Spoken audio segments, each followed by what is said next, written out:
दसम स्कंद में ठाकुर जी की बड़ी प्यारी लीलाएं। अब सुदामा की बात बस इतनी सी है। सुदामा के विषय में लिखा गया वो परम पवित्र हैं, विप्र हैं। पत्नी के लिए लिखा गया वो भी बड़ी अच्छी हैं, लेकिन दरिद्र शब्द का प्रयोग किया गया उनके लिए, दरिद्रा। अब क्यों किया गया ये समझिए। सुदामा अयाचित वृत्ति का पालन करते हैं, जीवन में कभी किसी से कुछ मांगा नहीं।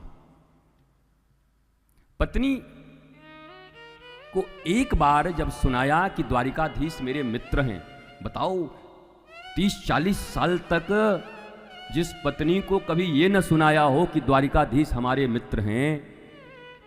महाराज एक डीएम, एक विधायक जी, एक मंत्री से परिचय हो जाए तो पूरा ड्राइंग रूम भरा रहता है अपना। ये कैसी विप्र हैं, कैसी ब्राह्मण है ये सुदामा। हालांकि भागवत जी में नाम भी नहीं लिखा है, सुदामा नाम लिखा नहीं है, वो अन्य ग्रंथों से लिया गया है। यहां तो सिर्फ इनके गुण बताए गए कि ऐसे एक, और सुदामा और कृष्ण की मित्रता के विषय में कुछ नहीं लिखा। भगवान और भक्त का संबंध कैसा होता है उस विषय में लिखा। बहुत सारी गलतफहमियां हैं हमारे जीवन में, और बहुत सारे चीजों की जो परिपाटी चल उठी उसी को हमने आगे बढ़ा दिया। लेकिन समय आया है कि अपने शास्त्रों को पूरे लाइन बाय लाइन जानना जरूरी है। एक शब्द भी इधर उधर हो जाने से अर्थ काफी बदल सकता है, और कभी कभी अनर्थ भी हो सकता है, अनर्थ ही ज्यादा हो जाता है। ऐसा एक व्यक्तित्व जो कभी अपने पत्नी तक को नहीं बताया इतनी गरीबी के बाद, जिसके घर में छत भी नहीं है,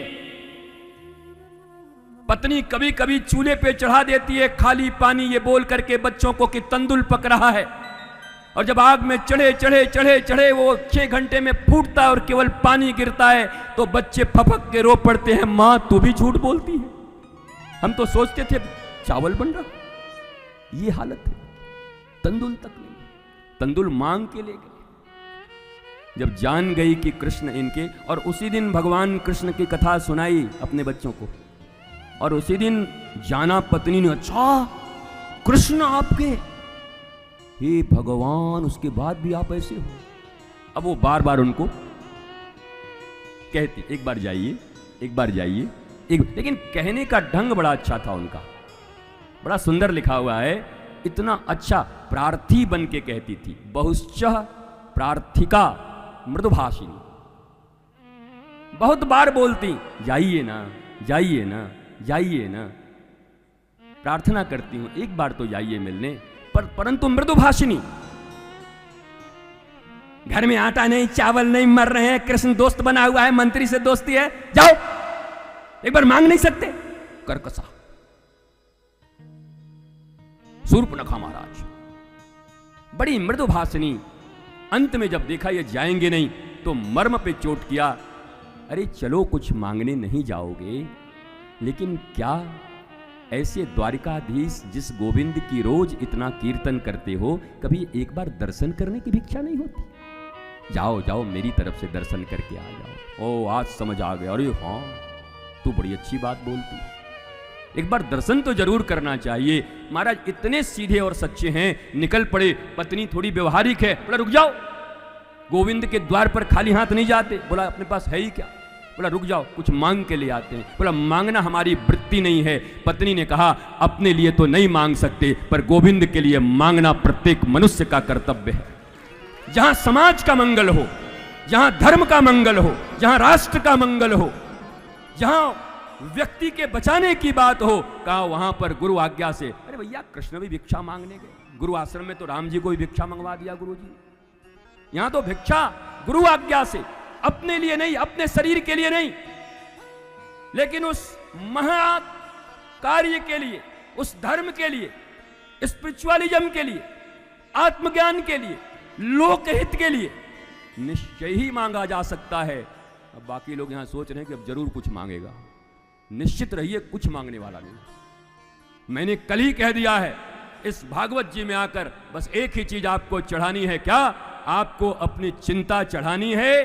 भागवत जी का चिंतन जो यहां से दिया जा रहा है उसको ले जाना है, चिंता की प्रतिज्ञा है वो चिता पे चढ़ाए बिना मानती नहीं, और चिंतन की प्रतिज्ञा है वो राधा माधव के गोद में बिठाए बिना मानता नहीं। यहां यही चिंतन ले जाइए राधा माधव का, जहां रहिए धर्म का जीवन, शास्त्र का जीवन, गुरु का जीवन, आत्मा का जीवन, आह्लादित होके रहिए, प्रसन्न रहिए, परिवार के साथ, परिवार की इतनी बड़ी बात आज कही गई, उनके साथ जिंदा रहिए, मौज में रहिए। महाराज सुदामा जी को 4 मुट्ठी तंदुल लाके दिया है, गए हैं, द्वारपाल से पूछा है, ये द्वारपाल कोई और नहीं था, यही जय विजय थे, और जब आके बोले मैं मित्र हूं, एक बार तो ठिठके, तुरंत विजय ने कहा सावधान, एक बार 4 नंगे और आए थे, उनके चक्कर में 3 बार अवतार लेना पड़ा था।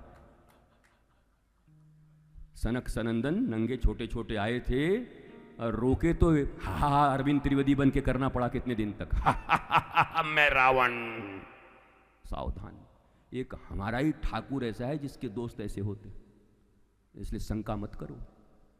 कहते हैं अतिथि शाला में उनको बिठाया है और अब गए हैं बताने के लिए, भागवत पढ़ी, धक्का दे दिया, भगा दिया, और उधर से चले आ रहे हैं, एक धोती पहन करके एक आदमी सुदामा का रोल कर रहा है, अरे द्वार पालो कन्हैया से कह दो ऐसा धक्का मारा, आपके पिता को मारा होगा, सुदामा को तो नहीं लगा।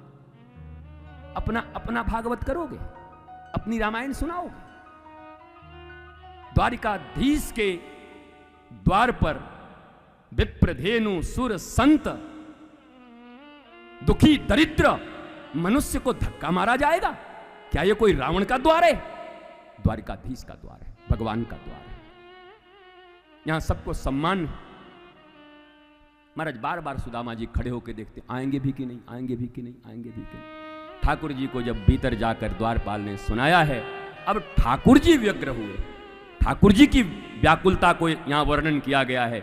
7 देवड़ियों को अपने पीतांबर झटक कर बैठे हुए थे, ठाकुर जी का प्रसाद हो गया था, भोग हो गया था, तांबुल ग्रहण कर रहे थे, सत्यभामा के द्वारा पर्यंक पर बैठे थे। जैसे ही सुना सुदामा आया है, सुदामा नाम सुनते ही ठाकुर जी दौड़ पड़े। ये बार बार देखते थे, जाकर ठाकुर जी ने गले लगाया है, हृदय लगाया है सुदामा को, रुदन हुआ है दोनों में, वापस आए हैं, अपने सिंहासन पर बिठाया है, रानियां देख रही हैं, बताओ इनके ऐसे ऐसे भी मित्र हो जाते हैं क्या? ये भी कहना ठीक नहीं है, वो लक्ष्मी है, उनको पता नहीं है इनके कौन मित्र हैं। लीला की दृष्टि से, पर लीला को इतनी विकृत मत कीजिए कि ठाकुर जी के द्वार का जो मर्यादा है वो नष्ट हो जाए, कि ठाकुर जी के द्वार पर ऐसे बिहेव किया जाता है। तब तो फिर पूछेंगे, आज के भी राजनेता पूछ लेंगे, जब ठाकुर जी के द्वार पर धक्का दे दिया जाता है तो हमारे यहां पड़ गया तो क्या दिक्कत है? जब उनको यह पता चलेगा कि ठाकुर जी के द्वार पर एक ऐसे अयोग्य चिथड़े में लिपटे हुए व्यक्ति भी आते हैं, तो उनके द्वारपाल, उनके जितने भी पीएस जितने भी लोग हैं, उनको ससम्मान अतिथिशाला में बिठाकर और भगवान भोग लेकर आराम करने जा रहे हैं, लेकिन द्वार पर कोई आया है तो सूचना उसी समय देना पड़ेगा और वो दौड़े हुए मिलने के लिए आएंगे। अगर ये राजनेता सुनेंगे, ये धनवान सुनेंगे, तो एक नए भारत का निर्माण होगा, जिस भारत की परिकल्पना हम करते हैं। और आप तो कह रहे हैं कि धक्का मारा जाता है, गिरा दिया जाता है, ऐसे ही व्यवहार होता है। ये तो सूचना ठीक नहीं, ये तो भारतीय सनातन संस्कृति के अनुरूप ठीक नहीं चल रहा है। ठाकुर जी गले मिले, पर्यंक पर बिठाया, सिंहासन पर बिठाया। इसके पीछे भी एक बड़ी कथा है महाराज, जरूर सुनना चाहिए, एक शास्त्र में है, सबको जानना चाहिए। क्या हुआ?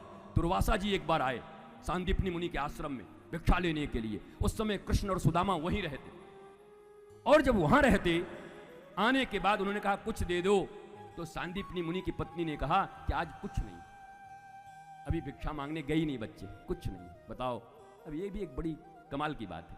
सोचिए, जिस गुरु आश्रम में भगवान पढ़ता हो, ठाकुर स्वयं, पर सुचिता पवित्रता देखो उस आश्रम की कि अन्न के दाने भी नहीं है।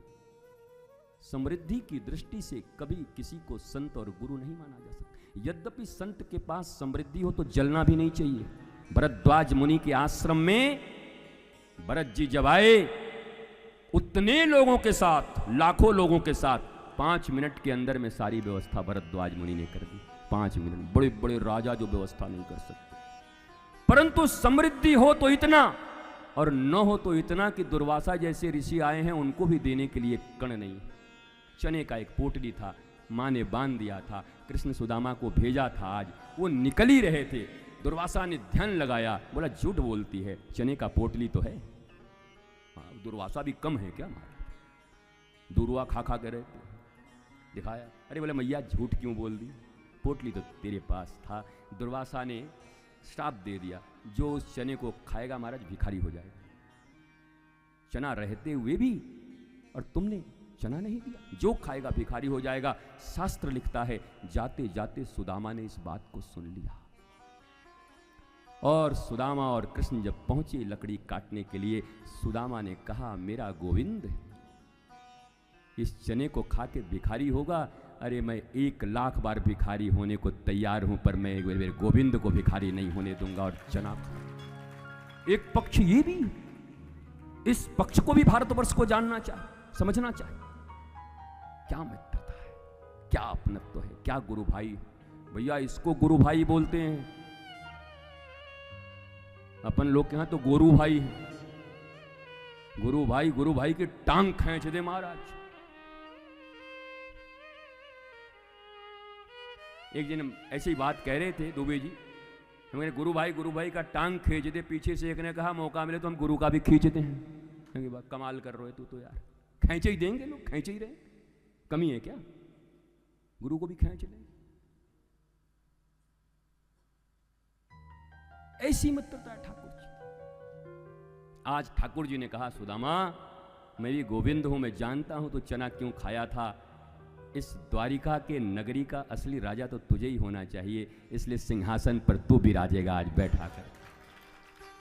और किसी कवि ने क्या सुंदर भाव लिखे हैं, रुक्मिणी रुक्मिणी जल लाओ, ये बड़ी प्यारी बात है। देखी सुदामा की दीन दशा करुणा करके करुणा निधि रोए, पानी परात को हाथ दियो नहीं, नैनन के जल से भगत हुए। न जमुना जल ले आओ, गंगा जल ले आओ, ताप्ती जल ले आओ, रावी जल ले आओ, नर्मदा जल ले आओ, भगवान डूब जाएंगे। भगवान कहते हैं कि मैं तो स्वयं क्षीर सागर में रहता हूं, आज तक क्षीर सागर मुझे न डुबा पाया, मुझे ये सब जल कोई नहीं डुबा सकता। पर इतना बात पक्का है, अगर मेरे प्रेम में तुम्हारे आंखों में आंसू के एक बूंद भी निकल गए तो उसमें मैं क्षीर सागर सहित डूब जाऊंगा। भगवान शंकर कहते हैं मैं कैलाश सहित डूब जाऊंगा। कुछ अपना दो, गंगा जी तो बही रही हैं, चढ़ाओ, पर कुछ अपना भी हो। इतने मैकेनिज्म मशीन की तरह गंगा जल मत चढ़ाओ। हर हर गंगे जमने जमने जमने, भीतर कोई भाव ही नहीं। ऐसा लगा गंगा से भूखे हुए हैं ठाकुर जी। गंगा ठाकुर जी के चरण से निकली हुई है, मुरारी चरण चिता, मुरारी के चरण से निकली निश्चितता है। शंकर जी के खोपड़ी से निकले, उन्हीं के खोपड़ी पे डाले जा रहे हैं। कुछ अपना भी दो। वो क्या है? हमारा भाव। पत्रम पुष्पम फलम तोयम हृदय से भावग्राही जनार्दन। सुन दुर्योधन, मेरा नाम कृष्ण है, न मैं अभाव में खाता हूं न किसी के प्रभाव में खाता हूं, मैं गोविंद हूं। जब भी खाता हूं तो अपने भक्त के भाव में खाता हूं, और तेरे पास भाव का सर्वथा अभाव है, इसलिए विदुर के पास जा रहा हूं। इसलिए तो नहीं खाया था 56 भोग, तो अभाव में। मैं अभाव है ना, मैं लक्ष्मी का पति हूं, लक्ष्मी मेरे पांव दबाती है, सारी दुनिया जिस लक्ष्मी के पीछे भागती है वो लक्ष्मी मेरे पांव को लेकर पड़ी रहती है। मैं गोविंद हूं, किस बात का अभाव है मुझे? और प्रभाव तेरा क्या होगा? अपने भाइयों की संपत्ति लूट करके बैठा हुआ है नालायक, तो तेरा कोई प्रभाव भी मेरे ऊपर नहीं है। और दोनों बात नहीं है, ना अभाव ना प्रभाव। गोविंद सदा खाते हैं भक्तों के भाव में। जा रहा हूं विदुरानी के केले के छिलके खाने। और